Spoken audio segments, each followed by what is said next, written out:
ফ্লিপকার্টে লঞ্চ হওয়ার পর থেকে মোটো S70 ফিউশন 5G নিয়ে ইউটিউবে রীতিমতো ঝড় উঠে গেছে।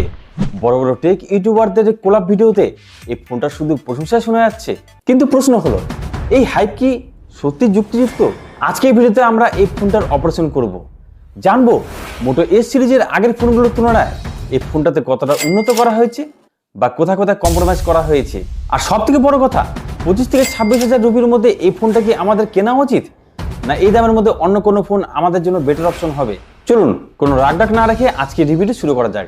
হ্যালো বন্ধুরা, আমি দীপঙ্কর আর আপনারা দেখছেন টেকটিপস বাংলা। মোটো এই সিরিজের আগের ফোনগুলোর মূল আকর্ষণ ছিল এদের স্লিম ডিজাইন এবং কার্ভ ডিসপ্লে, কিন্তু বরাবরই এদের ব্যাটারি লাইফ নিয়ে অনেকেরই আক্ষেপ ছিল। তবে মোটোরোলা এবার গেমটাই বদলে দিয়েছে। এই প্রথম তারা 7.99 mm এর একটি পাতলা ব্যাটারির ভিতরে ঢুকিয়ে দিয়েছে আস্ত একটা 7000 mAh এর সিলিকন কার্বনেট ব্যাটারি, যেটা নর্মাল ইউজে অনায়াসে 1.5 থেকে 2 দিন পর্যন্ত চলে যাবে। আর এখানে দেওয়া আছে 68 ওয়াটের টার্বো পাওয়ার চার্জিং সাপোর্ট, আর চার্জারটা তো বক্সে পেয়ে যাবেন। আর এবার আসি ডিসপ্লেতে। মোটোরোলা এই ফোনটাতে দিয়েছে 6.78 ইঞ্চির 1.5K রেজলিউশনের extreme AMOLED quad curve screen, সাথে 144 হার্জ রিফ্রেশ রেট তো আছেই। আর সব থেকে অবাক করার মতন ব্যাপার হলো, এই ডিসপ্লেতে দেওয়া হয়েছে 5200 নিটস পিক ব্রাইটনেস, অর্থাৎ ঘরে বাইরে বা কড়া রোদের মধ্যে ডিসপ্লেতে কন্টেন্ট দেখতে কোনো সমস্যা হবে না। এর সাথে মাল্টিমিডিয়া এক্সপ্রেসকে আরো জবরদস্ত করতে এখানে দেওয়া আছে ডলবি অ্যাটমসের ডুয়াল স্টিরিও স্পিকার, অর্থাৎ মুভি দেখা হোক বা গান শোনা, সাউন্ড কোয়ালিটি নিয়ে আপনাদের আর কোনো কমপ্লেন থাকলো না। আর ডিউরেবিলিটি, মোটোরোলা এই ফোনটাতে দিয়েছে IP68 এবং IP69 রেটিং, অর্থাৎ ধুলোবালি এবং হাই প্রেসার জলের স্পিডেও এই ফোনটা সহজে কিছু হবে না। আর সব থেকে বড় কথা, এখানে মিলিটারি স্ট্যান্ডার্ড গ্রেডের সুরক্ষা দেওয়া আছে, অর্থাৎ অল্প স্বল্প হাত থেকে পড়ে গেলেও ফোনটা সহজে ভাঙার কথা নয়। আর এর ডিসপ্লেতে দেওয়া আছে গোরিলা গ্লাস 7i এর প্রোটেকশন। ওভারঅল ফোনটা আগের তুলনায় যথেষ্ট মজবুত পেয়ে যাবেন। সব ভালো তো বুঝলাম, কিন্তু এর পারফরমেন্সটা কেমন? চলুন এখন এই ফোনটার সৎ আলোচনা করি। প্রসেসর আর স্টোরেজের যদি কথা বলি, তাহলে এই ফোনটাতে দেওয়া হয়েছে 4 nm বেস করে তৈরি কোয়ালকম স্ন্যাপড্রাগন 7 এর জেনারেশন 4 এর মতন একটি চিপসেট। তবে মোটোরোলা এখানে র্যাম এবং স্টোরেজের কোয়ালিটিও আরো ভালো করেছে। এবার এখানে আপনারা পেয়ে যাবেন LPDDR5X RAM এবং ফোনের স্টোরেজ রাখা হয়েছে UFS 3.1 এর মতন একটি দ্রুত গতির স্টোরেজ টাইপ। এর ফলে অ্যাপ ওপেনিং, ফাইল ট্রান্সফার এবং ডে টু ডে লাইফে মাল্টিটাস্কের মতন কাজগুলোকে আপনারা একদম স্মুথলি মাখনের মতন করতে পারবেন।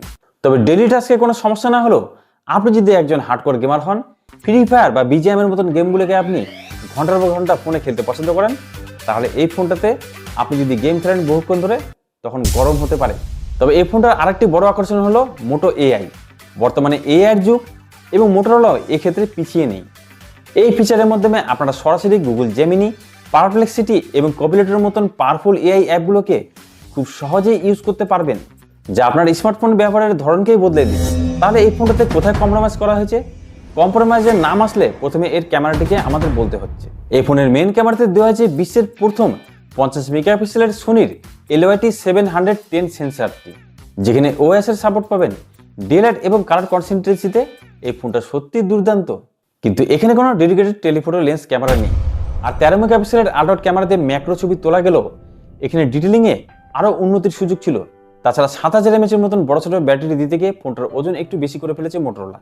ফোনটার ওজন পেয়ে যাবেন 193 গ্রাম, অর্থাৎ স্লিম ফোন লাভারদের কাছে ফোনটা একটু ভারী মনে হতে পারে। এখন আপনারা ভাবতে পারেন, এই বাজেটে তো মার্কেটে অনেক ফোন আছে, বিশেষ করে নাথিং ফোন 4 এর মধ্যে লঞ্চ হয়েছে এই প্রাইসে, তাহলে কি সেই ফোনটা নেওয়া উচিত হবে?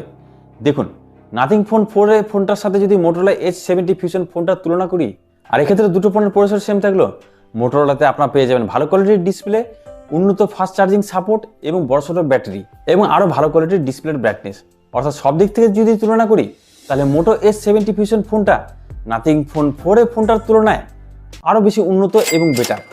তবে আপনি যদি আরও ভালো কোয়ালিটির পাওয়ারফুল প্রসেসর চান, তাহলে মোটো S70 ফোনটা নিতে পারেন, যেখানে মোটো S70 ফিউশন ফোনটার তুলনায় আরও ভালো কোয়ালিটির প্রসেসর দেওয়া হয়েছে এবং S70 ফোনটার ক্যামেরাও আপনি খুব ভালো পেয়ে যাবেন।